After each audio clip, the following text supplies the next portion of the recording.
بسم الله الرحمن الرحيم. الحمد لله رب العالمين، والصلاة والسلام على سيدنا محمد وعلى آله وصحبه أجمعين. يا ربنا لك الحمد كما ينبغي لجلال وجهك ولعظيم سلطانك. إلهنا ربنا ظلمنا أنفسنا وإن لم تغفر لنا وترحمنا لنكونن من الخاسرين. اللهم وفقنا لما تحبه وترضاه، اللهم وفقنا لما تحبه وترضاه، اللهم وفقنا لما تحبه وترضاه. رب اشرح لي صدري ويسر لي أمري واحلل عقدة من لساني يفقه قولي. اللهم ثبت قلوبنا على دينك يا رب العالمين. رب اشرح لي صدري ويسر لي أمري واحلل عقدة من لساني يفقه قولي. يا رب إخوائي جان، لپانزەی ڕەمەزان و نیوەی ڕەمەزانە لێتەپاڕینەوە، عەفومان کە و لێمان خۆش بە. یا ئەرحەم الراحیمین، گەردنمان نازات کە لە ئاگری دۆزەخ، بمان پارێزە و دامەزراومان بکە و ئیستیقامەتمان پێ ببەخشە. هیدایەتمان بە یا ڕەب. یا ڕەبی هیدایەتێکمان بە کە بەرگەی ڕۆژە سەختەکانی کاتی مردن و کاتی نزیکبوونەوە لە مردن و کاتی یەکەم لقای ئاخیرەتمان بەرکە بگرێت. إله العالمین، ئیمانێکمان پێ ببەخشە، ڕاسیخ و بەهێز و بەقووەت بێت، بە جۆرێک لە حەیاتی بەرزەخە یا ڕەب العالمین تووشی دەهشەت و تووشی ترس و تووشی سزا و تووشی خەمی گەورەمان نەکات. یا ڕەب العالمین، لە مەحشەرا ڕزگارمان بکە، لەسەر پردی سیرات ڕزگارمان بکە. هیدایەتمان بە یا ڕەب، ئیستیقامەتمان پێ بدە، ئیخلاسمان پێ بدە، سەرفرازمان کە و لە هەموو ناخۆشی و ناڕەحەتیەکانی دنیا و قیامەت ڕزگارمان بکە. ربنا ما خلقت هذا باطلا سبحانك فقنا عذاب النار. ربنا إننا آمنا فاغفر لنا ذنوبنا وكفر عنا سيئاتنا وتوفنا مع الأبرار. يا ربي إخوائي، إيمان ما سلامت بك. يا ربي إخوائي جانواني هر دعاء وبارانويشان هي دعاء كان يعني كلابك لمنا وراستي رمضان يا ليتبارين. ويا رب يا رب يا رب يا رب العالمين، لمن خوش بو لديك وباوك كان من خوش با، لمالو منالو خوشك برا كان من خوش با، لهمو عزيز وخوش ويست كان من، لواني استجوان لمانا، لواني أمان بينا، لواني استلم حلقي ذكريا هر دعاء وبارانويشان هي دعاء كان يعني كلابك. هداية من با، هداية من با يا رب، عاقبة من بخير يا رب، عاقبة من بخير يا رب. حياة وحرمة ودين وإيمان من بارز راوك يا رب العالمين. لبازار قيامة ومحشرة شرمزار من مك يا رب، شرمزار نبي، شرمزار نبي، سرفراز مالك لدنيا وقيامة. اللهم آمين يا مجيب السائلين.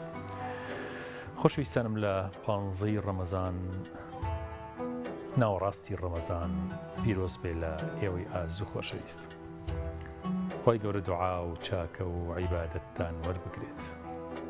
سفرەی معنەوی و مادیتان پڕ لە ڕزق و بەرەکەتی خی گەورە بێت. خی گەورە ڕێزێکی زۆر زۆر گەوری لە ئێمەی مرۆڤ ناوە. لە سورەتی والتين والزيتون وطور سينين وهذا البلد الأمين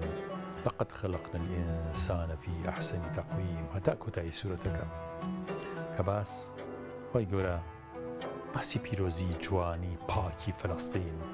مەککە، تۆری سینا کە حەزرەتی موسا و توێژی لە خزمەت خی گەورەیە کرد، باسی ئەو سێ شوێناکات کە کۆیان نەکاتەوە سێ شوێنی پاکترین شوێن لەسەر زەویە. جا دوای ئەوە فەرمێ لقد خلقنا الإنسان في أحسن تقويم. ئێوەشمان هەر بەو جۆرە بە پاکی دروست کردووە. دوای ئەوە ثم رددناه أسفل سافلين. خۆت واکەی داوەزیتە خوارەوە. ئێمە لە گەڵ و لە ئاو دروست بووین، لەو دوانە دروست بووین،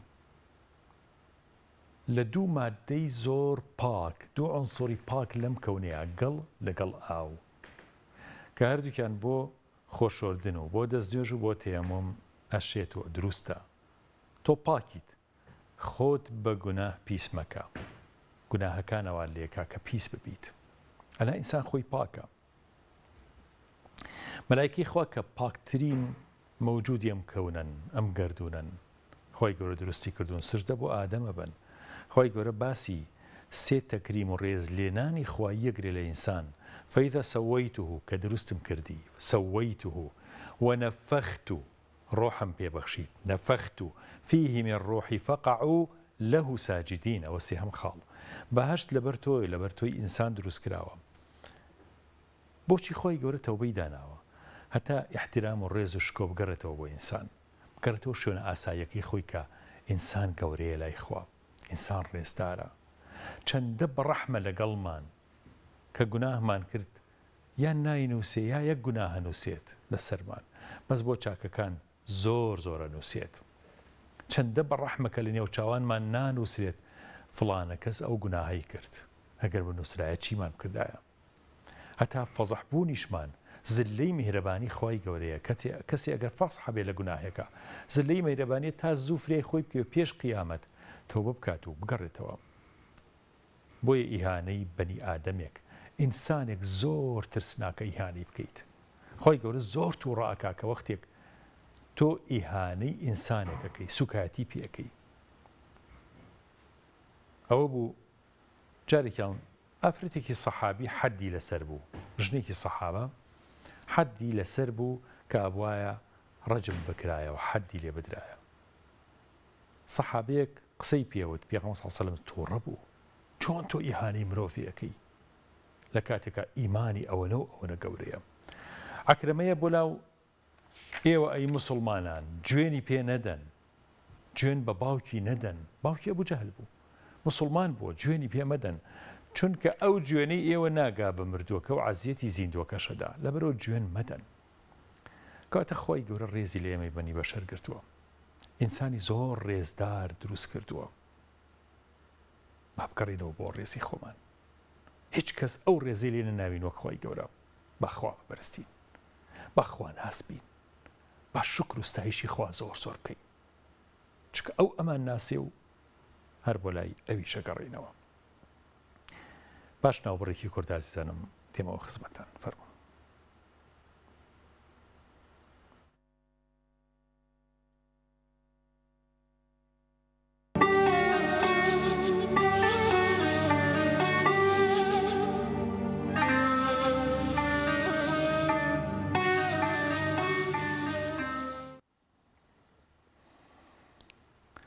خۆشەویستان، ئەمڕۆ 15 ڕەمەزانە، ئێمە 2 ڕۆژمان ماوە بۆ غەزای بەدر. بەس لە 15 شاشتێکی زۆر گرنگ باسەکەین. ئەوەنەی گرنگە بەلامەوە کە باسی جەنگەکە ناکەین، زۆر باسی شتیانێکی زۆر بە قووەت و بەهێزەکەین لەناو ئەو غەزایە کە ڕوویاوە. ئەویش غەزای خەیبەرە. جەنگی خەیبەر یا غەزای خەیبەر لە 7 کۆچیان ڕوویاوە. لە مانگێکە پێغەمبەر صلی الله علیه و سلم لە یەک مانگە سڵحی حودەیبیە و غەزای خەیبەریشی کردووە هەردووکیان. پێغەمبەر صلی الله علیه و سلم لەم جەنگەیە تەمەنی 6 ساڵ بووە کە چووە لە ماوەی مانگێکە. ئەو دوو جەنگە زۆر قورسە. سڵحی حودەیبیە کە سڵح بووە، یەکسەر دوای ئەوەش چوون بۆ غەزای خەیبەر. بەو تەمەنەوە نەیفەرمووە وەڵڵاهی مانووم و با تۆزە ئیسراحەت بکەین و با بگەڕێنەوە دوایی. نا، ئازانم هیممەت لە موسڵمانێک کە خاوەنی ئیمانێکی بەهێز بێ، هیممەت زۆر زیندووە، عەلاقەی بە تەمەنەوە نییە. ئەبا ئەیوبی ئەنساری بەسەر ئەسپەکەیەوە پیر بووە، ئەچێت لەو شوێنەی کە ئێستا لە ئەستەمبوڵە لە مزگەوتی کە پێوترێ مزگەوتی سوڵتان ئەیوب، ئەو شوێنە بەدەست ڕۆمەکانەوە بووە.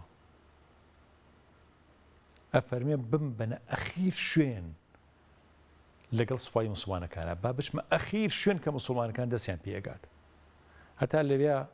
ئەکەوێت و شەهید دەبێ یاخود وەفاتە کاکە لەوێ نێژن. تەبعاً ماوەیەک هەر لەو شوێنە بێ دوایی ئەیگوازنەوە یاخود دوایی هێنەوە بۆ ئەو شوێنی کە ئێستا مزگەوتێکی لەسەر دروست کراوە و پێوترێ مزگەوتی ئەبا ئەیوبی ئەنساری یاخود مزگەوتی سوڵتان ئەیوب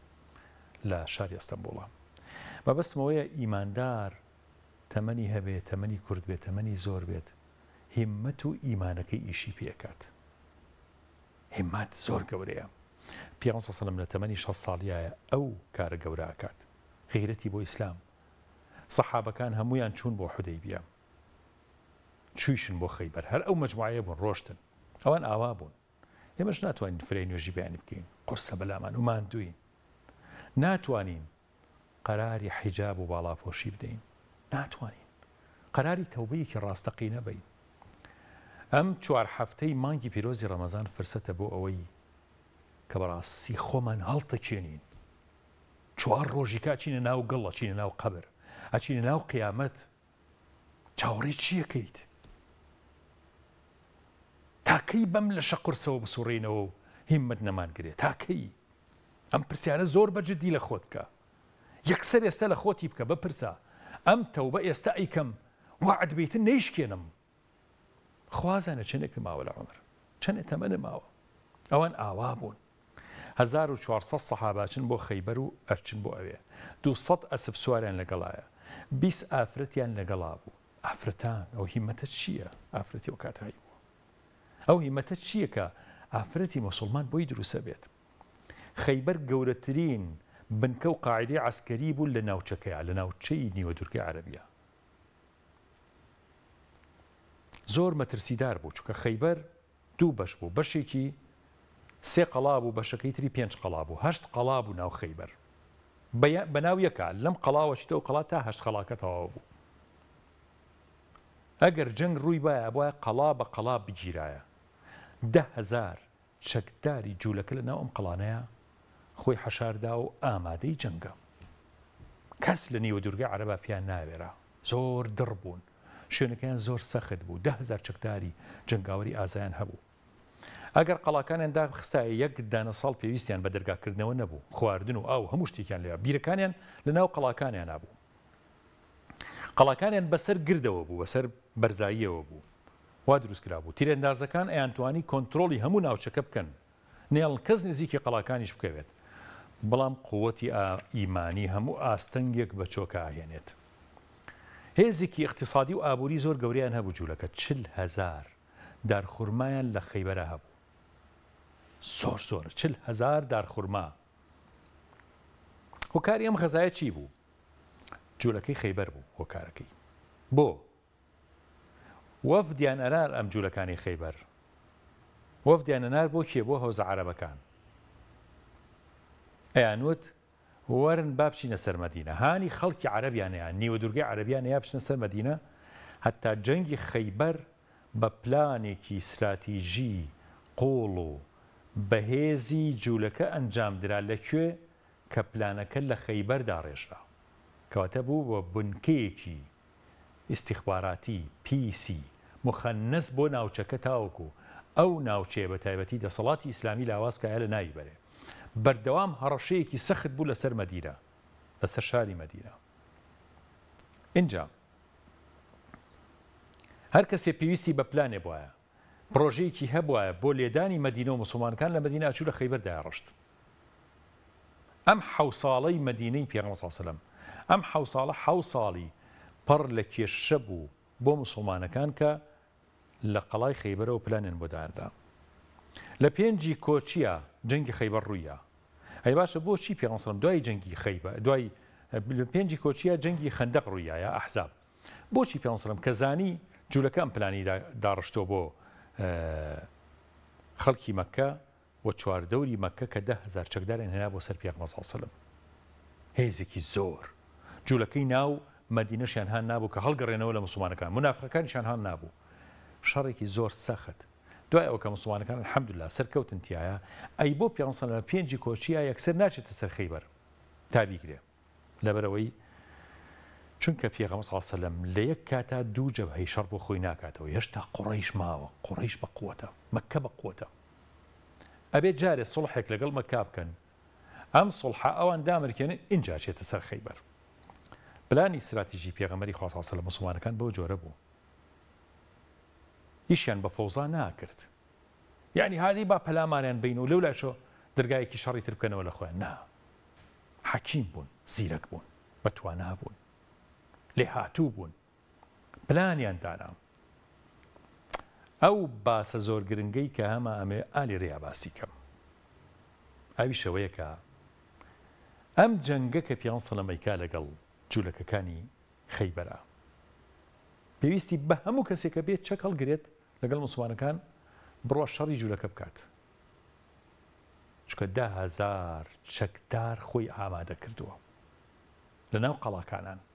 ئەیش زانن ئەبێ زەریبەی ئەو خیانەتە بن کە لە موسڵمانەکانیان کرد کە چەندین ساڵە ئەوان خیانەتیان لێکردن و خەڵکیان لێهانەدەن و خەڵکەکەن بە گژی مەدینە و موسڵمانەکانە خەڵکیان لێ شەهید دەکەن بەڵام پێغەمبەر سەلەم پێغەمبەرە پێشەوەی قائیدێکی سەربازی بێت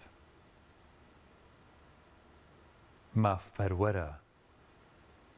پێشەوەی خەڵک کۆبکاتەوە عادیل و دادپەروەرە پیاوێک هەبوو ناوی عەبدوڵای ئەسلەمی بۆ سەحابەی پێغەمبەر بوو سەڵڵەهو عەلەیهی وسەلەم ڕزا و ڕەحمەتی خوای لێبێت 5 درهەمی ئەبوو شەحمی یەهودی لەلا بوو پیاوێکی جوولەکە بوو 5 درهەمی لابوو هەردووکیان لە مەدینە ئاژیان طبعا ئەزانم جوولەکە لە سەردەمی ئیسلامە ئەمان و پارێزراوی زۆر گەورەی دەستکەوتووە هەرگیز لە سەدەکانی دوای ئیسلاماوی دەست نەکەوتووە 800 دانە ساڵ موسڵمانەکان لە ئەندەلوسا ژیان جوولەکەش لەگەڵیان بە ئارامی و بە ئاسایش ژیاوە بە خۆشی ئەو 800 ساڵە ژیاوە مێژونووسان باسیەکەن ئەڵێن کاتێک کە موسڵمانەکان لیاندرا لە ئەندەلوس مەسیحیەکان هاتن و قەتڵ و عامیان کردن و ڕاویان نان موسڵمانیان لە ئەندەلوسا نەهێڵا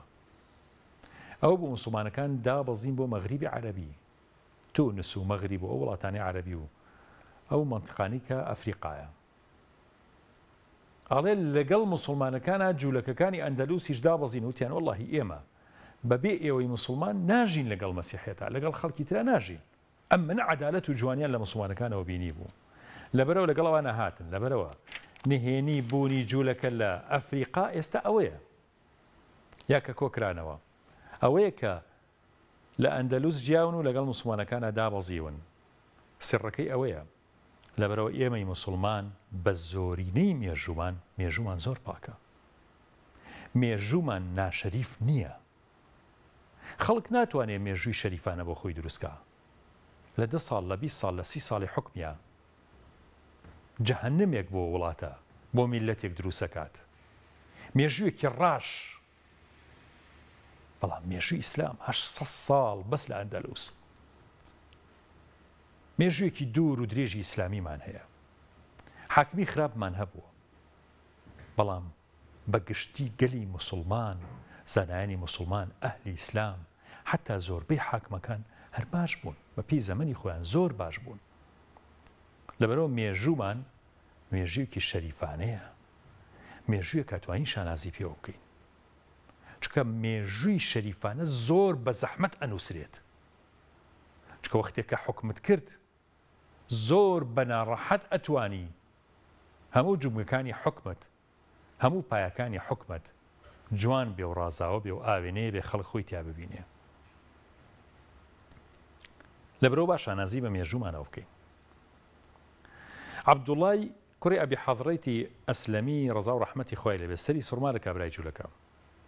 کاکە من قەرزم لە تۆ کردو بەڵێ وایە بەس من ساڵێک تر بێ قەرزەکەت بەمەوە تۆ بۆی سەهاتیتە سەرم بۆ قەرزەکە وتی من ئێستا قەرزەکەم ئەوێت هەر ئێستا ئەمەوێت وتی کاکە لێم بوەستە ئێمە ئەچینە سەر خەیبەر ئەچینە سەر جوولەکەی خەیبەر ئەمی جوولەکەی تەڵعان کە لە خەیبەر هاتمەوە قەرزەکەت ئینشاءڵڵا ئەدەمەوە ئەبوو شەحمی یەهودی شێت بوو بەم قسەیە وتی ئێستا پارەکەم لە تۆ ئەوێت چونکە تۆ ئەمریت نەکبەت تۆ بە تەمای لە خەیبەر بیتەوە شەڕ بە جوولەکەی خەیبەرە ئەفرۆشنەوە تانەوێت لە خەیبەر بگەڕێنەوە کەستان دەرناچن هەمووتانە کوژرێن ئەمە بۆ شەڕی معنەوی قورس ئازارم خۆم سەحابەی توانی بچێ لای پێغەمبەر شکات بکە بڵێ یا ڕەسوڵ الله ئەم جوولەکەیە ئەبوو شەحم ڕۆحی معنەویمان داوازێن ئەڵێ هەمووتانە کوژرێن لە خەیبەرە خۆشی جوولەکەیە ئادی با لین با بیگرین داوای قەرزەکەی کات ئەمەی پەردەپۆش نەکرد ئەم سەحابە ئەزانەی ئەمە لای پێغەمبەری خوا قبوڵ کراو نییە خۆشی سەحابەیە سەحابە عودول بوون دادپەروەر بوون قبوڵیەوە ناکات زوڵم لەم جوولەکە بکات نایکا ناچێش کاتیشی لێ بکات لەسەر ئەمە لەسەر ئەوەی کە بەلبەلە دروستەکات شایعە دروستەکات لە ناو مەدینەیە ترسە خاتە دڵی موسڵمانەکان ئەڵێ 10,000 جوولەکە ئامادەیە کە بن بەسەرتانە هەمووتان ئیبادە ئەکەن و هەمووتانە کوژن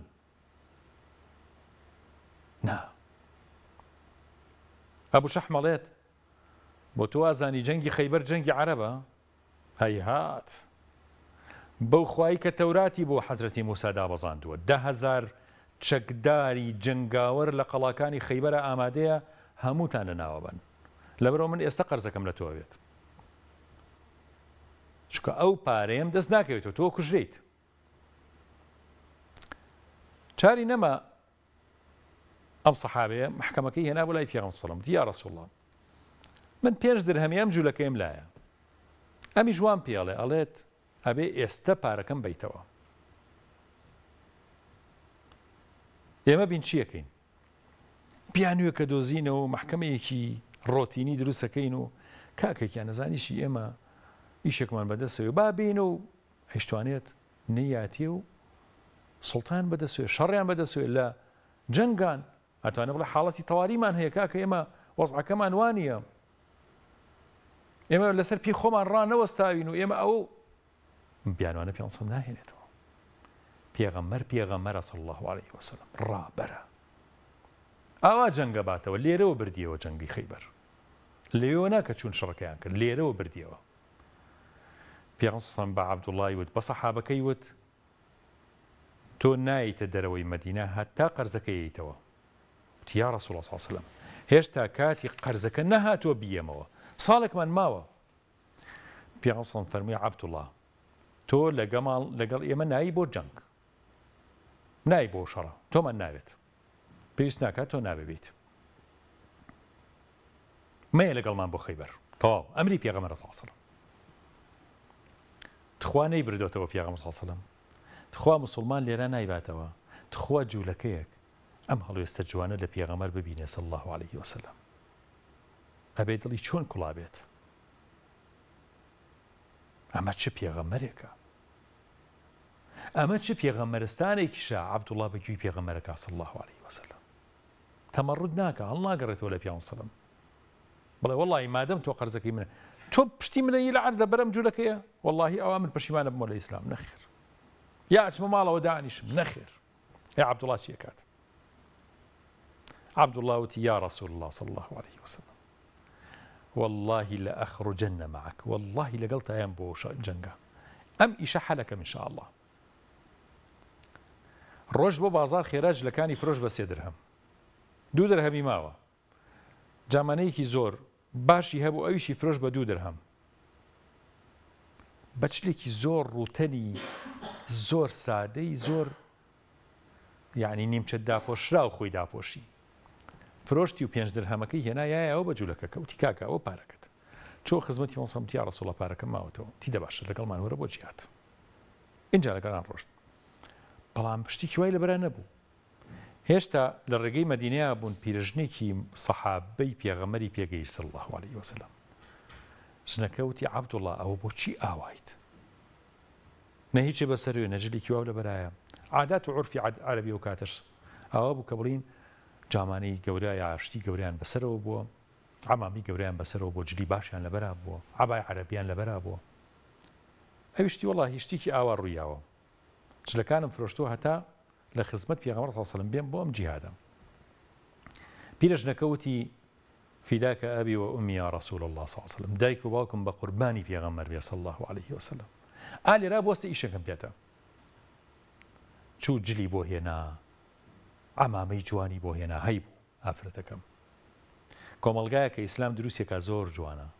کۆمەڵگایەکە کە هەموو ئەندامەکانی خۆشەویستن لە ناویەکە یەکتر تەواوەکەن جلەکانی هێناوتی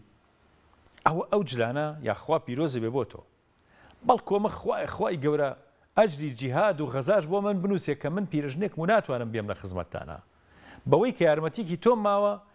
تۆزێ پۆشتم کردویتەوە بەڵکو خوای گەورەوەش بۆ من بنووسێت ئەجرم بۆ بنووسێ ئەیا عەبدوڵڵا چۆنە عەبدوڵڵا دوای ئەوەی کە لە غەزای خەیبەریەنەوە دەستکەوتیان زۆرە بێت لە باتی 5 درهەم کە جلەکانی بای 5 درهەم بوو 100 درهەم بە هەدیەدا بم پیرژنە ئەجری جیهادەکەی دەستکە و غەنیمەشی دەستکەوت ژنەکە کۆمەڵگای ئیسلامی کۆمەڵگایەکی وەفادارن مسلمان ئەبێ ئاوا وەفادار بێ بەرامبەر بە یەک ئەو مسلمانی کە یارمەتی تۆی داوە وەفات هەبێت چکە وەفات زۆر سیفەتێکی جوانە ئینسان زۆر زۆر جوانەکات. ئازانم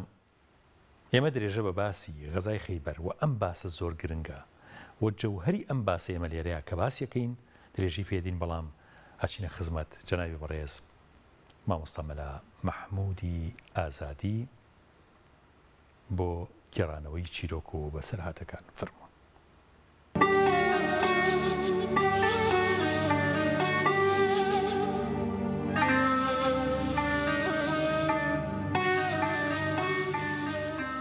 بسم الله الرحمن الرحيم.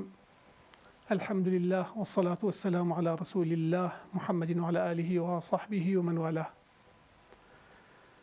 داواکەین لە خوای گەور و میهرەبان کەڵێن یا ڕەبی خوایە بۆ خاتی گەورەی خۆت و زات و سفات و ناوەجوانەکانت، خوایە بە ئیمان و مانژێنی، خوایە بە ئیمانەوە بمان برێنی، خوایە بە ئیمان و زیندومان کەینەوە زیندومان کەیتەوە بۆ ئەوەی کەوا سەربەرزی بارگای تۆ بین یا ڕەب العیزە. یا ڕەبی خوایە لەو قەسر و قسوورانەی کە بۆ ئیماندارانە ئامادە کردووە کە هەر قەسرەی 95 کیلۆمەتر بەرزە لێرە بۆ ئەولا کەرکووکەوە، خوایە لەناو ئەو قەسرانە جێگیرمان کە یا ڕەب العیزە. یا ڕەبی خوایە بۆ خاتی گەورەی خۆت و زات و سفات و ناوەجوانەکانت خێر و خۆشی و بەختەوەری خۆت بڕژێنی بەسەرمانە. هەر لەو کاتیگرانیە لە ساڵی 1993 و 94 و 5 گرانیەکی زۆر بەشی دەدبوو. لەو کاتە من بۆکۆ مەسەلەن لەگەڵ چەند برایەکە هینمان کرد کە مەسەلەن پێویست بۆەوە کاکە ئەبێ ینی قەزایای بازرگانیە تیجارەتێ تەرتیباتێ بکرێ بۆ ئەوەی کەوا زیندگی و ژیانەکە تقریبەن تۆزی ئاڵوگۆڕی بەسەرابێ. لەو کاتە ئێمە من زۆر خۆم فەقیر بووم، بەڵام لەگەڵ دووسێ برایە کە ئەم ناسین و دۆسایەتیم لەگەڵیانە هەبوو، ئەوان تیجارەتیان لە تارانە ئەکریتر لەگەڵ ئەوانە هەندێک جارە چوون بۆ تاران و خلاصە هەندێک بابەتمی نەکردجا لەگەڵیانە ڕێکەوتم، حتا هەندێکیان داوای ئەویان کە بم بە شەریکیان وتم بەخوا با من شەریکایەتی ناکەم چونکە پاروشتم نییە و ئەمجا ئەم شتە کە تۆی بە وێرە احتیمال هەیە لە ڕێیا بگیرێ لە دوای بێ من بەشداری بکەم لە یانی زەرەرا، لەبەرەوە من توانای بەشداریکردنم نییە و توانای زەرەردانەوەم نییە. لە دواییە وتیدەی باشیتە خۆیان کە هەزڕایە بڕۆشمایە ئەوە سەفەری مەسەلەن 1000 دینار 500 دیناریە 1500 دیناریە 2000 دیناریان ئەدامێ. ئیتر میجوەرەگم تۆزێ ژیانەکەم تقریبەن پێی ئەبوژایەوە و من بەو پارەی کەوتم بەخوا یعنی یارمەتی خەڵکانی تریش مەدا لە خزم و دۆست و ناسیا و کەس و کار. دوایی لە سەفەری تاران گەڕامەوە بۆ مەریوان. لە مەریوان مزگەوتێک هەیە بە ناوی مزگەوتی وەیسی قەرەنی. چوومە مزگەوتەکە، لە مزگەوتەکە دەستنوێژێکم گرت و خلاصە دوڕکە نوێژم کرد و دوایی هاتمە دەرەوە. بەدەم مزگەوتەکەەوە چەند دوکانێک هەبوو بە دیواری مزگەوتەکەەوە بوون. ئەم خاون دوکانەکان لە بەردەمی دوکانێکیانە ینی تاوڵیانە کرد، ئەوە تاوڵیانە کرد و دانیشتن سەر کورسی و تاوڵیانە کرد. دواییم بەلایەنە ڕۆژم سلام لیان نەکرد. دوایی گەڕاموتم بەخوا با سەلامێک و نەسیحەتێکیان کەم. گەڕامەوە بۆ لایەن و سەلامکم لیان کرد و وتم وەڵا من ئامۆژگاریەکەم هەیە بۆتان، ئەم تاوڵەیەکەیەوە ئەم نەردە هەڵیەدەن پێغمبەری خوا فەرمێ ئێوە دەستان کردن بەناو گۆشت و خوێنی بەرازە باشترێکە لەوەی کە ئەم نەردە هەڵەدەن و ئەم تاوڵەیەکەن. لە دواییە یەکێکیان وتی حای وتی من ئەوە ئێمە ئەوە 30 ساڵە مەلام حەمەی ملچەور و مەلا حەمە یۆسف کەسە تەشریفیان لێرەیە داوایان لێ کردو کە واز لەمە بێن وازمان لێ نەهێناوە، تۆ ئەدەوێ بەسەر پێیەکەوە ئاوا ئێمە واز لەمە بێنین. یعنی ئەیانزانی من عێراقیم و بۆ عێراق ڕۆمەوە مەبەست سەرپێکیان ئەوە بوو. وڵا دوایی وتم بەخوا ئەمە من ئەبێ دوو نەزیریان بۆ باسکەم، دوو مەسەلەیان بۆ باسکەم بۆی کە پند و ئاماژایی لێ وەربگرن، بڵێم قال الله وقال رسول الله صلى الله عليه وسلم ئیسفادەی نییە بۆیان، قال الله وقال الرسول ئیسفادەی نییە بۆیان. مەجبور بووم وتم کاکە من دوو پند بە چاوی خۆم بینیومە بۆتان باسەکەم، ئێوە گوێم بۆ بگرن، ئەم دوو پەندەتان بۆ باسەکەم ئینشاءالله ئیتر گوێم بۆ بگرن و مشکلەمان نابێ. وتم پەندی یەکەم ئەوە من لە ساڵی 81 سەفەرێک نیۆڕۆیەک کەوتمە بازار، لە بازاری سلێمانی چوومە مزگەوتی خۆمخانە هەیە، لەو مزگەوتان نوێژی نیۆڕۆمان کرد. ئیتر کە نوێژی نیۆڕۆمان کرد سبحان الله لە سوجدا کابرایەک بەرز نەبووە، لە دوایە کە سەلاماندایەوە پیاوەکە لە سوێدا ئەمری خوای کردبوو ئێتر میناکە ئەمە فڵان کەسە پیاوێکی ئاوا ساڵە پیاوێکی ئاوا باش پیاوێکی ئاوا چاک لە سوێدەکە ئەمری خوای کردبوو جا پێغەمبەری خوا فەرمی عەلەیهی سەڵات وسەلام پێم وتم نزیکردنی کاتی ئینسان لە خواوە ئەو کاتێک کە لە سوێدەدایە جاتە وەرە لەو کاتە نزیکە بەرەو بارگای خوا بگەڕێیتەوە وتم بە ئەمە لێ بگەڕێن ئەمە ئەو پساپۆرتی پێ بۆ قیامەت وتم پیاوێکتر ئەناسم لە بنەماڵەیەکە هەم بنەماڵەکەیان هەم بنەماڵی خێزانەکەیشی ئەم پیاوە وتم کە منە ئیناسم خەریکی قومار بوو دائیمە خەریکی قومار لەگەڵ جەماعەتێکە ئیتر ڕۆژێ لەگەڵ قومارچیەکانە دانیشت بوو یەکێ لە قومارچیەکان باسی ئەوەی کردبوو کوڕینە ئەزانی زینا بەلەزەت و خۆشە ئەمەش کە منە ئیناسم ئەم پیاوە چۆن زیناوە بەلەزەتە زۆر بەلەزەت و خۆشە لە دوای ئەمیش لەوی ئاڵێ دەی سێ بە سێ و هەزار بە هەزار تەلاقی ژنەکەم کەوت بێ بۆی بچێتە لە ماڵەوە بە زینا لەگەڵ یا خەریک بێ ئیتر خۆشنی فەقیریش نازانێ ئەچێتەوە بۆ ماڵەوە لە ماڵەتی زینا ئاکاد و خولاسە پاشی 15 ڕۆژی دوای ئەچنەوە سەر مێزی قومار دوای ئەڵێ فڵان کە قسەکەی تۆ زۆر ڕاست بوو زینا بەلەزەتە لە دواییە سوبحان الله ئەم پیاوە سێ چوار وەرەقەی ڕاکێشا بۆ خۆی لەو کاتە مەرگ سواری بۆ مرد لەو کاتە یا ئەهاوتم بەرە تۆ ئەم دوانە کە هەردووکیان مردوون بزان چیان پێ بۆ قیامەت ئەمیان سوجدە و نوێژ و تەقوا و عیبادەتی پێ بۆ قیامەت تێگە و پەساپۆرتەکەی قیامەتێتی ئەمیشیان قمار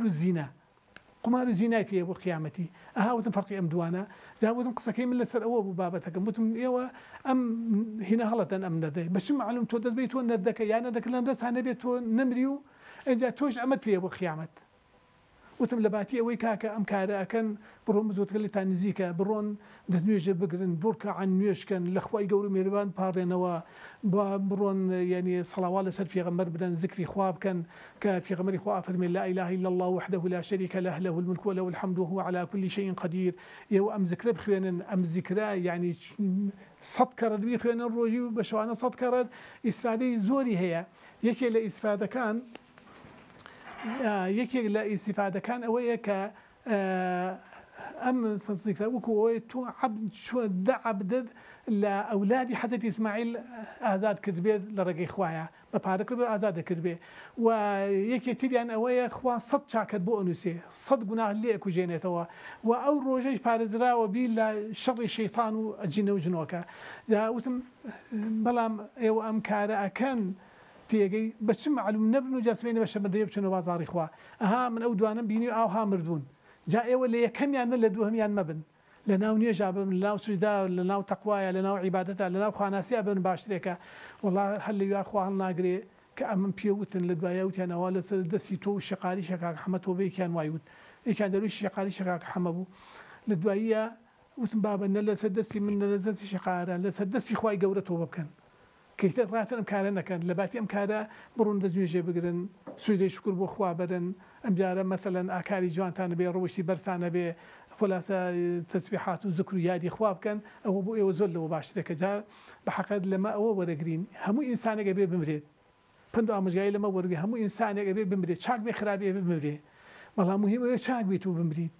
ئینسان لە ڕووی هات بمرێتەوە سەربەرزە بەڵام ئینسان لە ناو کاری خراپە و لە ناو کاری ناهەموار و کاری ناشیرێنە مرد ئیتر ئەوە بە حەقیقەت شەرمەندەی ئەبێ لە بازاڕی قیامەتە لە ڕووی نایە بەرەو مەرگ بڕوە لە ڕووی نایە بچێتە ناو گۆڕەوە لە ڕووی نایە زیندوو بێتەوە لە بازاڕی قیامەتە تێگەی لەبەرەوە عمل و کردداری خراپی هەبووە بەڵام ئەوەی کە کردەوەی باشی هەیە تێگەی لە ڕوویەت بمرێ لە ڕوویە بژی لە ڕوویە بمرێ لە ڕوویە زیندوو بێتەوە جا ئەوەی یەکەمیان لە ڕوویە بژی لە ڕوویە بمرێ لە ڕوویە زیندوو بێتەوە هەموو خەڵک تعریفیانە کرد بە چاکە ئەوەی یەکەم ئەمەی دوو هەمیش هەموو خەڵک زەمیانە کرد بە خراپە جا لەبەرەوە ئەبێ بە حەقیقەت ئێمە ئاڵوگۆڕ بەسەر خۆمان نابین ئەگەر کاری باشمان هەیە لێ زیادکەین و ئەگەر کاری خراپمان هەیە وازی لێبێنین چونکە ئەبێ هەموو بەرەو مرگ و بەرەو ڕۆژی دوایی بڕۆین ئیتر داواکەین لە خوای گەورە و میهرەبان کە خوای گەورە و میهرەبان خێر و بەرەکەتی خۆی بڕژێنێ بەسەرمانە وآخر دعوانا أن الحمد لله رب العالمين والسلام عليكم ورحمة الله وبركاته.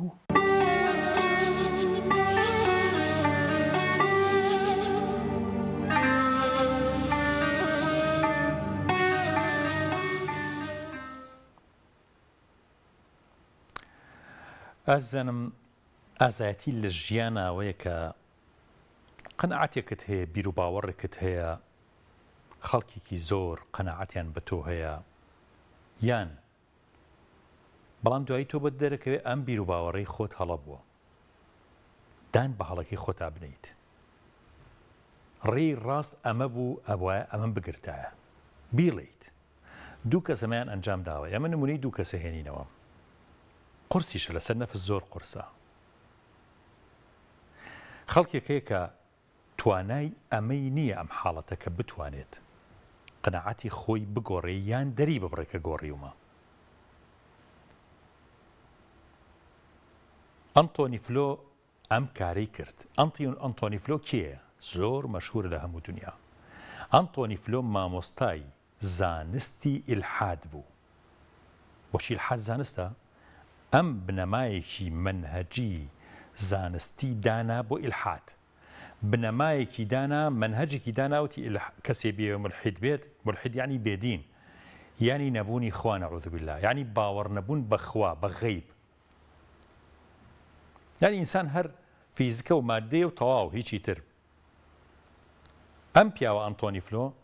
کە زانایەکی زۆر گەورە مامۆستایەکی گەورەی ئیلحادە منهەجێکی دانا بۆ ئیلحاد چۆن بە شێوەیەکی زانستی تۆ ئەبیتە ملحید ئەم منهەجەکەی داناوە ئەنتۆنی فلۆ ئەم پیاوە دایناوە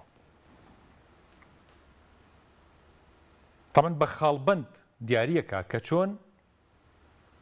ئیمانی بەخوا نییە یەک دوو سێ چوار پێنج خاڵەکان دیاریەکات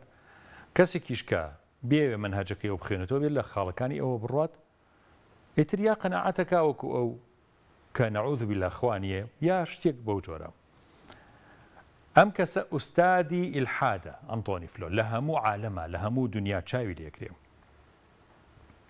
بەڵام ئەم پیاوە ئەنتۆنی فلۆ هەر لەگەڵ خۆیان دانیشت مراجعەی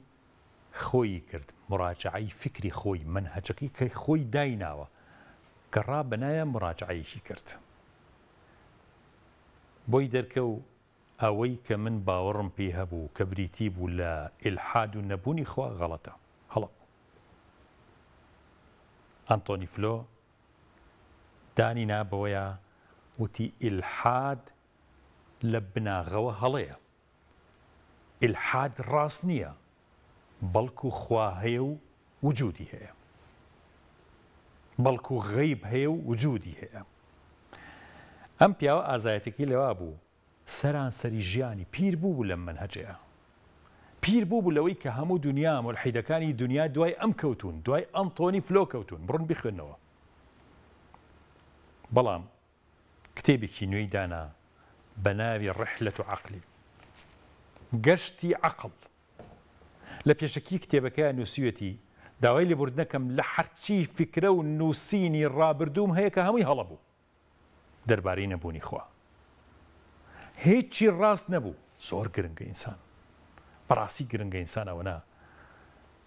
ئەوەنە ڕاست بێت و ئەوەنەش ڕاست بێ لەگەڵ مرۆڤایەتیە کە ئەو خەڵکی کە ئەم چاواشەی کردووە ملحیدی کردووە پێیان بڵێ وەرن کاکە من غەڵەت بووم لە تەواوی ژیانما من هەڵە بووم ڕێگە ڕاستەکە ئەمەیە کە ئیمان بەخوا بێنن خۆی ئەڵێ هۆکاری ئیمان هێنانم بەخوا هەمان هۆکارەکانی زانستە ئیلحادەکەم پێی ئیسپات کرد ئەوەی کە پێم ئیسپات کردم و خوا نییە هەر ئەمانە خۆی ئەسبابی ئەوە بوو کە خوا هەیە من غەڵەت بووم وانە کەواتە بنەمای زانستی نییە بۆ ئیلحاد شتێک نییە ناوی بنەما بێ ناوی مەبادی ئیلحاد بێت نییە زانستی بێ و عەقلی بێ و معقول بێت هەمان پرۆگرام و منهەج بەکار دێنم بۆ ئیسپات و وجودی خوای گەورە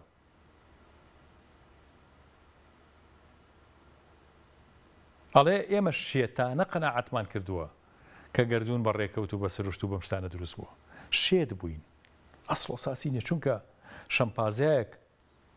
هات و یاری بە کۆمپیوتەر کرد و کۆمپیوتەرەکەی خستە کار و کتێبێکی شکسپیر کە زۆر ناوازەیە ئەو کتێبەی نووسی شتی وا گونجێ ناگونجێ قانونەکان هەمووی ئەم شەمپازیان نووسی ئەسڵ و ساسی نیە ئێمە شێتانە دەستمان نایە ئیلحاد هیچ نەبوو بنەمای نییە ئایا ئەمە ئەگونجێت ئایا ڕێکەوت ئەگونجێ بۆ ژیان ناگونجێت لەبەرەوە ئەنتۆنی فلۆتی دروستکەرێک خالقێک بنیات نەرێ بۆ ئەم گەردوونە هەیە دروستی کردووە من ئیمانم بە دروستکەر و خوڵقێنەر و خوایەکەیە کام گەردوون و ژیانی دروست کردووە ئەم عەبقەریەت و ئازایەتی چیە لە مرۆڤە؟ نەیخۆ تازە من پیر بووم و بام قەناعەتە لە دڵی خۆما بێ و باش شوێن کەوتوانم هەر ستایشم بکەن ئەوانەشمە ناو گۆڕ. هاواری کرد من ئیمانم بەخوا هێنا. نمونەیەکی تر باسەکەین لەو ئازایەتیە ئیمامی شافعی ڕەزا و ڕەحمەتی خوای لێبێ. ئیمامی شافعی قەولی قەدیم و قەولی جەدیدی هەیە ئازانم. فقهێکی هەیە لە عێراق و فقهێکی هەیە لە میسر. ژینگەی میسر جیاواز بوو لە ژینگەی عێراق. لەبەرەوە قەولی جەدیدی ئیمامی شافعی هەیە قەولی قەدیمیشی هەیە. کەواتە خۆی فەرمێ ئیش بە قەولە جەدیدەکەی میسرم بکەن. ئەگەر قەولێکی قەدیم هەبوو ئیش بە تازەکەم بکەن چونکە ئەمە فکرەی تازەی منە دەربارەی ئەم نەسەی قورئان ئەم ئاەتی قورئان و ئەم فەرمودەی پێغەمبەر صلی الله علیه وسلم. گرنگە ئاوا دان بۆیە بنیت کە ئەم شتە تازەیە ڕاستە ئەوەی تریانم لە ڕاستیەوە کەمتر نزیکە ئەمەیان نزیکترە. یاوەکو ئەنتۆنی فلۆ بڵێ سەراپای ژیانم کە لە ئیلحاد و بێدینی و ناخواییە بردەسەر هەمووی ڕاست نەبوو درۆ بوو. ئەسڵ و ساسی نەبوو ئێمە شێت بووین. گرنگە زانایەکی گەورەی ئیلحاد بڵێ ئێمە شێت بووین کە باوەڕمان بەخوا نەبوو. ئایا ئێمە توانین ئاوادان بە هەڵەکانمان نابرین؟ ئێمە ڕۆژانە پێویستمان بەم لێبوردنە هەیە لەگەڵ خۆمان لەگەڵ دەوروبەرمان. ئەتوانین ئاوا ئازابین؟ ئەخرەم ئازایەتیمان نییە بۆیە قوڕکراوە بەسەرمانە لە کوردستانە لە عێراقە لە ڕۆژهەڵاتی ناوەڕاستە. کەس دان بە هەڵی خۆیان نانێت. ئێمە هەڵا خێنە سەر خەڵکی تر نایخێنە سەر خۆمان. هەڵا ڕاستکردنەوەی هەڵی خۆت داننان بە هەڵی خۆما سەربەرزیە، گەورەییە، عیزەتە. لەبەرەوە با مڕاجعاتی خۆمان بکەین بە تایبەتی لە مانگی پیرۆزی ڕەمەزانە. وەکەم تەرخەمیەکانمان هەڵەکانمان بەوە چاک بکەین کە دان بە هەڵەکانمان نابنین و ڕاستیان بکەینەوە. خۆشەویستانە مەچینە خزمەتی یەکێک لە سونەتەکانی پێغەمبەر صلی الله عليه وسلم. فەرموون.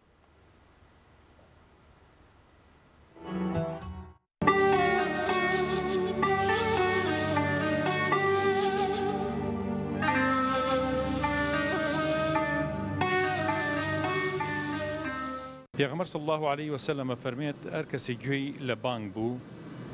لە بینی بانگ و قامەتە بڵێ اللهم رب هذه الدعوة التامة والصلاة القائمة آت محمدا الوسيلة والفضيلة وابعثه مقاما محمودا الذي وعدته. ئەم سونەتەی پێ سەڵام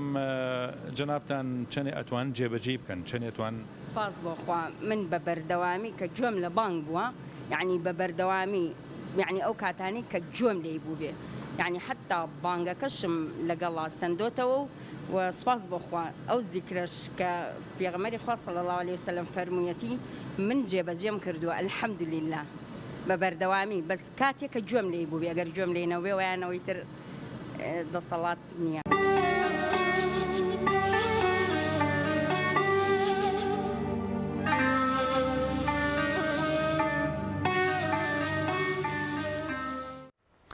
پێغەمبەر صلی الله عليه وسلم سریەکی ئیستیکشاف واتە گەڕان بەسەرکردایەتی بشری کوڕی عوبادەی نارد کەوتی بڕۆ بۆ دەوری قەڵاکانی خەیبەر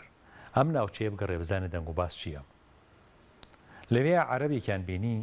لەو سەحرایە ئەسوڕایەوە پیان وت برا عەرەبەوە بۆ چیە گەڕێی؟ وتی وشترێکم ون بووە گەڕێم بۆ وشترەکەم. وتیان هیچ دەربارەی خەیبەرە زانیت؟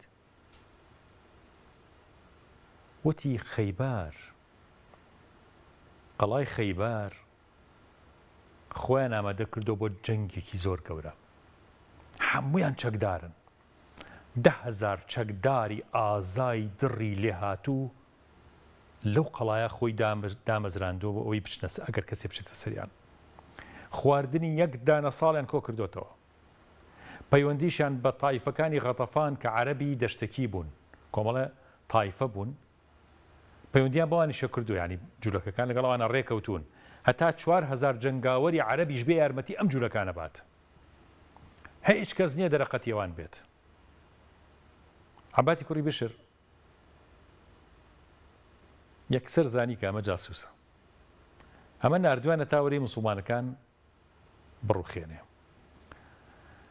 وتی تۆ جاسووسیت ڕاستم پێ بڵێ ئەنا ئەتکوژم وتی جاسووس نیم ئەم سەرۆسەر وازە لێ نێنە ئەترسا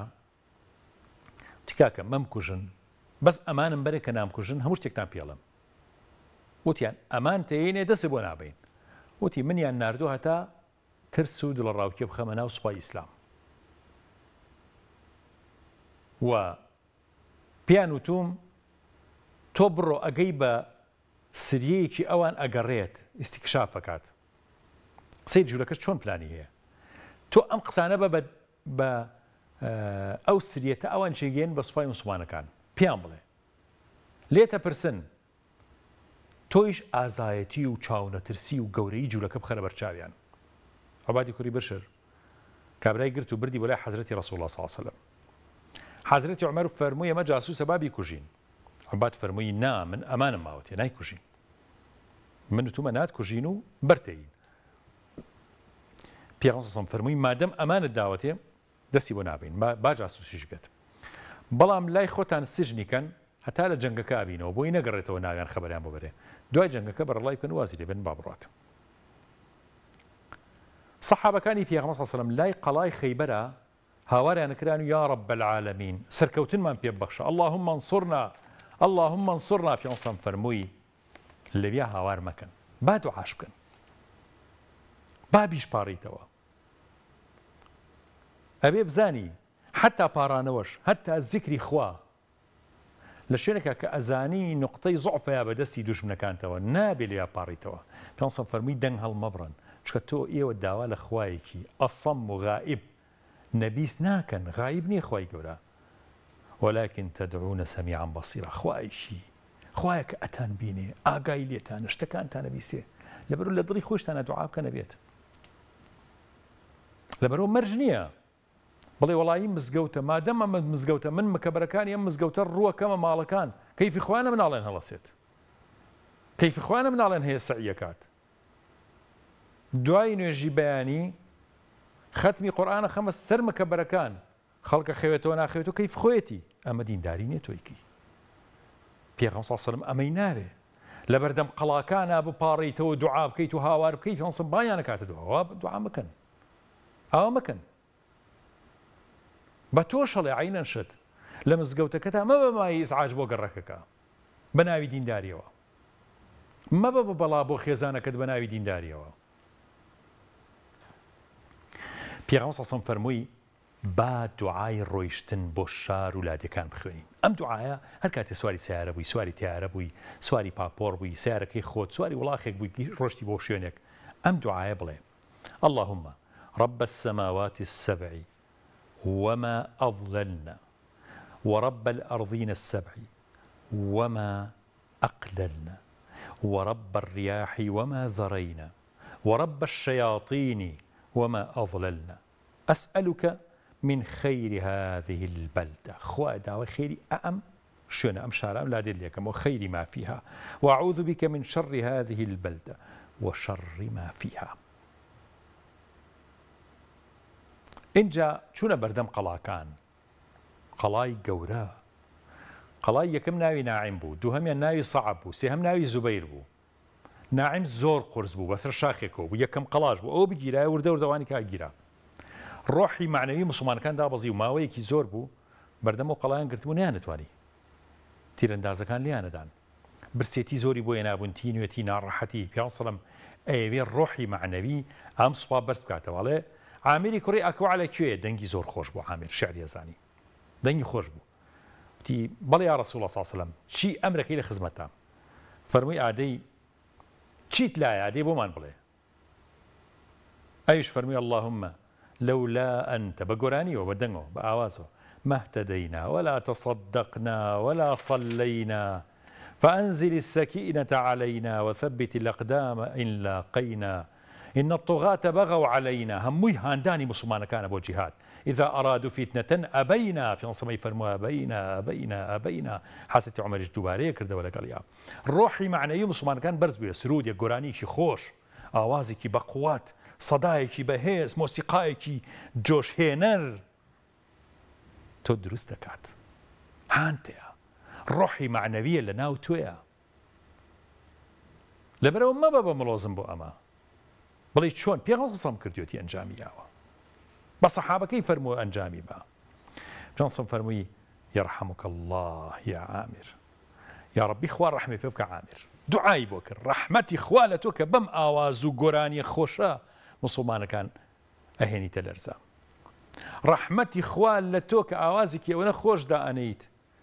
کەوا ئەکەی لە گەنجی موسڵمان گوێ لە گۆرانیەکی خراپ نەگرن ڕەحمەتی خوا لە تۆ کە ئەم فەنە جوانە ئەم هونەرە جوانە ئەم فیلمە جوانە بەرهەمە هێنی تا خەڵک سەیری فیلمی ئیباحی نەکا تا ئەم حەڵقە جوانانە بەرهەم بێنی تا کەناڵێکی زۆر ناوازە دروستەکەیت ڕەحمەتی خوا لێ بێ لەبەرەوە ئیشی جوان لە موسڵمان جوانە ئێمە بۆ ئیشمان هەمووی پۆخڵەوات و یعنی بێسەر و بەرە بێت ئەی بۆ زۆر جوان یەکەمین نەبین بۆ هەوڵی یەکەمین کەناڵ نەین 8 قەڵا ڕزگار کرا 8 قەڵا 16 سەحابە شەهید بوو 96 جوولەکە لەو شەڕەیە کوژران 13 ڕۆژ هیچ شتێک نەکرا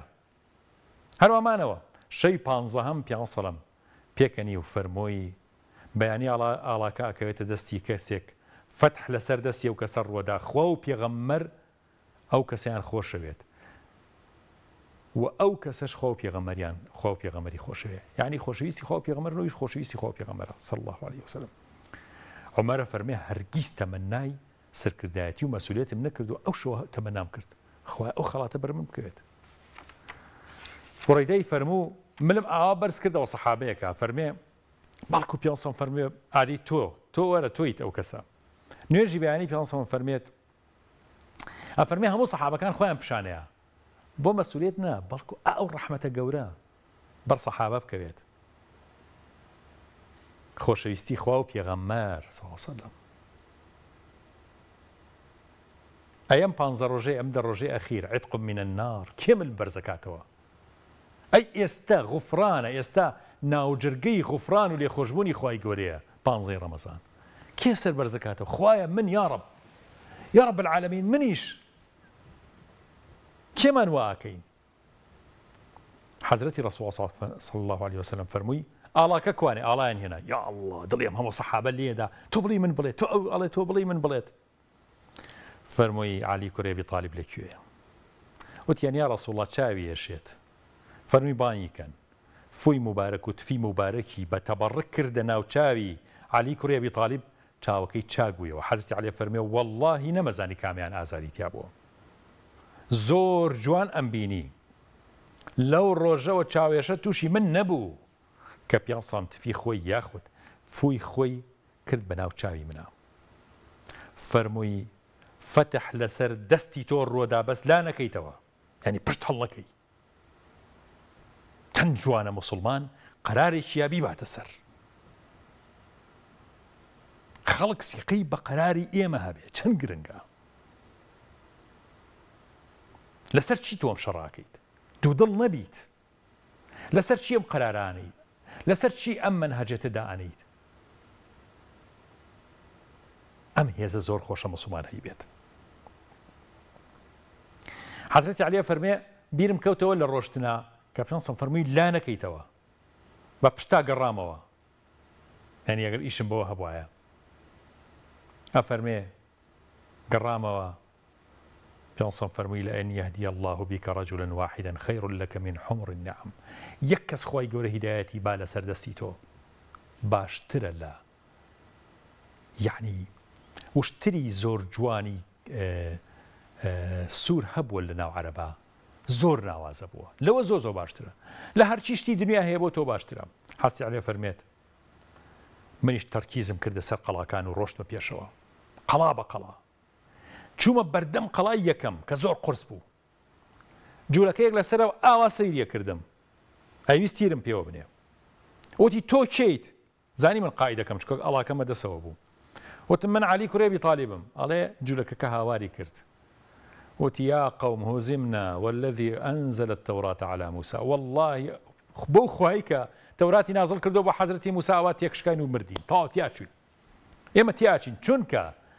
من لە تەوراتا بینیومە ئەم هاوارەی کرد حەسی عەلیش گوێی لێوە بوو لەژە قەڵاکە لە تەوراتا بینیومە ناوی ئەم پیاوە عەلی کوڕی ئەبی تاڵیب یەت و ئەم قەڵایانە ڕزگارەکە قەڵای خەیبەر ڕزگارەکە حەزرەتی عەلی ڕۆحی معنەوی بەرزە بێتەوە پیاوە سەڵەم دوعای بۆ کردووە خۆ پێغەمبەر خۆشیوێ ئەوە تا کابرای جوولەکەش لەسەرەوە ئەم هاوارەی بووەکە ئەفەرمێ کە نەوی لە دەرگاکە بە کەرامەتە طبعا ئەمە کەرامەتی حەزرەتی عەلیە خۆی گەورە بە عەلییەوە بە عەلی کوڕی ئەبی تاڵیبیەوە ئەفەرمێ نەوی لە دەرگای قەڵاکە لە بن دەری هێنا کە بە چەندین کەس هەڵ ئەگیرا هەن ناکرایەوە خۆی پێپاراست لە دوژمن چۆ پێشەوە و قەڵا بە قەڵا هەر هەشت قەڵاکە ڕزگار کرا موسڵمانەکان سەرکەوتن تایە دەرسوانەکانی خەیبەر ڕۆحی معنەوی ئێمە دروست دەکاتەوە کە ئێمەی موسڵمان شکست خواردوونین ڕۆژێ ئەبێ ئێمە سەرەکەوین ئەمە مژدەیەکی زۆر گەورەیە دەی با ئێمە خشتی ئەو بناغەیە بین با دیواری ئەو بناغەیە بین با سەقفی ئەو قەڵا گەورەی ئیسلام بین ڕۆژێ دوژمنانی ئیسلام شکست دەخۆن با بڵین ئێمەین ئەم وڵاتەمان ڕزگارەکەین ئەم وڵاتەمان ئەهێنینەوە سەر ژیانی ئاسایش و خۆشی و هەرزانی و ڕووفایەت با ئێمە ئەو قەناعەتە لە دڵمانە ڕاسخ بێت لە دائیرەکەتا تۆ ئەو کەسە بکە خزمەتێکی جوانەکەی لە سەربازیە لە کۆمپانیاکەیە لەگەڵ ژن و مناڵەکەتە هۆکاری ئەم چیرۆکەی گەورەی کە غەزای خەیبەرە باسمان کرد بیرمان نەچێت لە عەدالەتە پیان سڵەم پشتی جوولەکەکەی نشکان بڵێ عەبدوڵڵا تۆرە لەگەڵمان قەرزی و جوولەکار مێرەوە با بڕواتەوەی کێیە ئێمە شەڕمانە لەگەڵیان الحەرب خودعە فێڵی نەدۆزیەوە تا حەقی و جوولەکە بفۆتێ نەخێر حەقەکەیان نایە عەبدوڵڵاش زۆر وەفادار بوو لە باتی 5 درهم 100 درهم هەدیەی هێنا بۆ پیرەژنێکەوە بەشداری لە جیهادا کرد بۆی کە جلوبەرگ و عەمامەکەی بەخشی بە عەبدوڵڵا ئێمە بە وەفا و بە عەدل و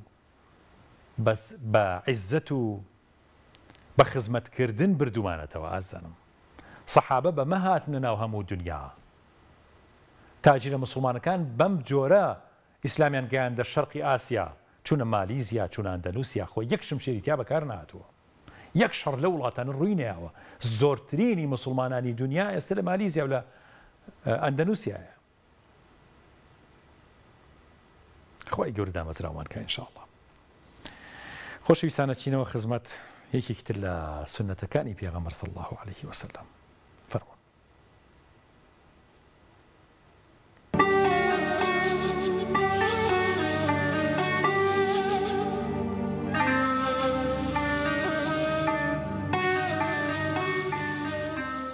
هەستونەستی تۆ چۆن بوو کاتێککە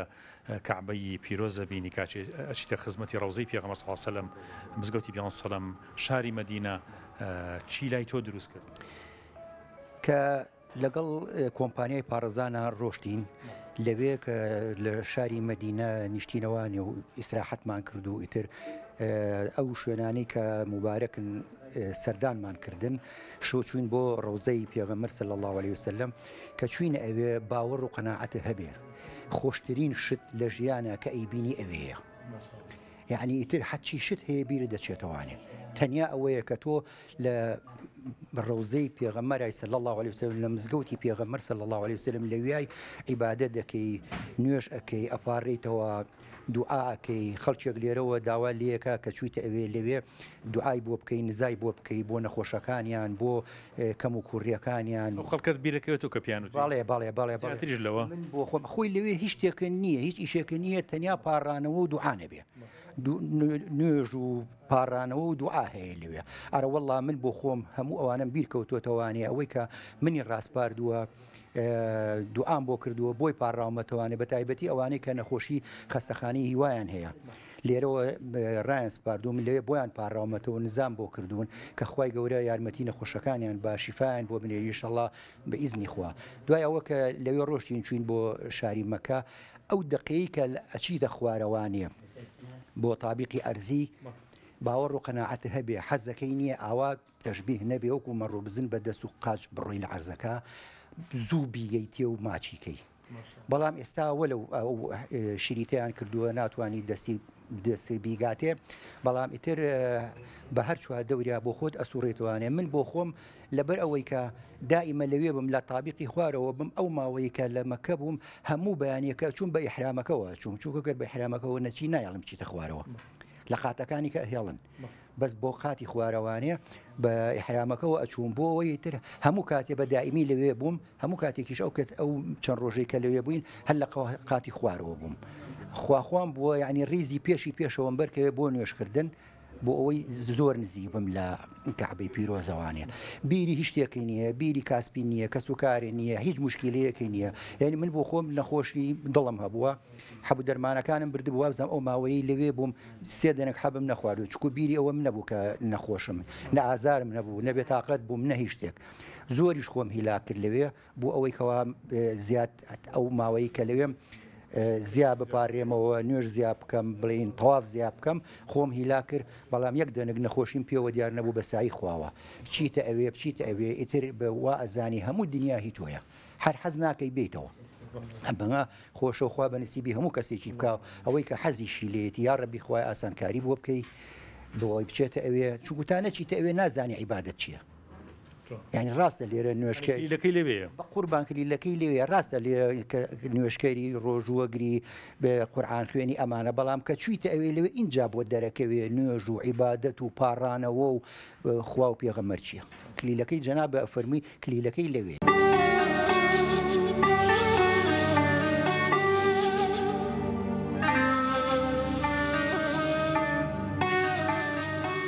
خۆشەویستانم من وامزانی زۆرمان ماوە بەڵام پیان ڕاگەیاندم کە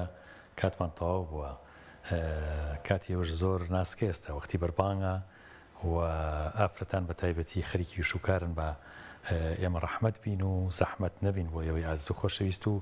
بۆ برابەڕێز و پیاوە بەڕێزەکانیش کێنەوە ماڵەوە بە ئینشاءڵڵا خۆیان ئامادە بکەن بۆ بەربانگی میوارە و ئێمە بەربانگی خۆمان تەواو کرد نۆرەی بەربانگەکانی ئێوە ئینشاءڵڵا بەربانگتان پڕ لە بەرەکەت و ڕزقتان واسع یا رب العالمین هەمیشە سەرفرازی دنیا و قیامەت بن دڵخۆش بن